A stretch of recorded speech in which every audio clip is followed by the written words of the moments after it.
l'épisode. Donc celui qui l'a créé, attends, je peux me rappeler le nom, tu peux me ressortir, c'est Paul Schering, je crois, Paul Schering, un truc comme ça. Et c'est intéressant, donc il a écrit le scénario et ça a été refusé plusieurs fois par la Fox, par exemple. Et ensuite, Paul Schering, tu Paul très bien Schering, dit. voilà, merci. Ouais, Et comment ça a été accepté au final? C'est parce que Steven Spielberg. Ah mince, je voulais vous dire, devinez qui. Mince, j'ai foiré ma blague. En effet. 2005, devinez hein, qui 2005. Devinez qui? Steven Spielberg. Waouh, non. Steven Spielberg J'aurais pas deviné. a repéré le scénario et a dit mais c'est exceptionnel. Et d'ailleurs le pitch de départ de se tatouer les plans d'une prison, c'est exceptionnel. Enfin c'est une idée de fou quoi. Ah, je pensais que t'allais dire c'est une idée de Steven Ah, Spielberg. c'est une idée de fou. Je suis hyper déçu.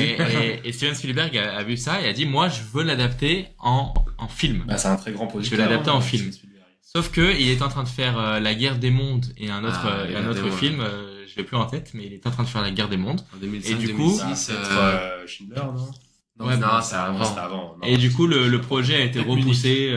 Le projet là, il a repoussé plusieurs fois et le Paul Schurig il en a eu marre et il a reproposé toi, à si la tu veux. Fox qui a accepté. Pourquoi? Parce qu'il y avait deux séries qui cartonnaient à l'époque, Lost et je crois Desperate Housewives. Pas mal. Et du coup, c'était un peu dans cette même veine, je veux Ouais. dire, comme Lost et tout.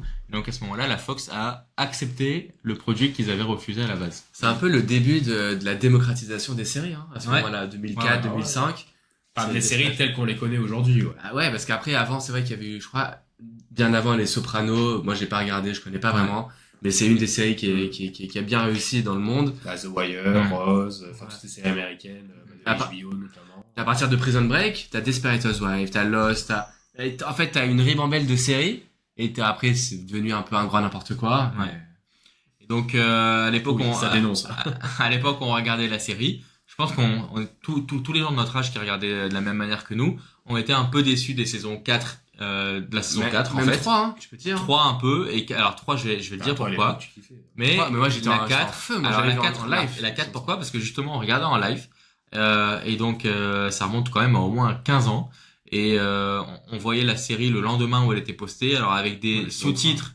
Alors déjà on voyait ça semaine après semaine, ce qui était moins démocratisé qu'aujourd'hui et du coup on perdait un peu le fil, on attendait vachement, on faisait des plans, qu'est-ce qui va se passer et donc on n'avait pas le Sous-titré. plaisir de tout voir d'un coup. C'était magique. sous-titré, mais c'était pas forcément très bien sous-titré. Et la qualité n'était pas folle du tout. C'était Parce que magique. À c'était l'époque, pas très légal, il faut dire. Voilà, c'était les sites en streaming un Mais peu c'était sombres. magique. C'était magique, C'était mais magique. voilà. En plus, Cette époque. on a plus aimé, en fait, par nostalgie que dans le fond, parce qu'il fallait attendre et on était un peu déçus à chaque fois.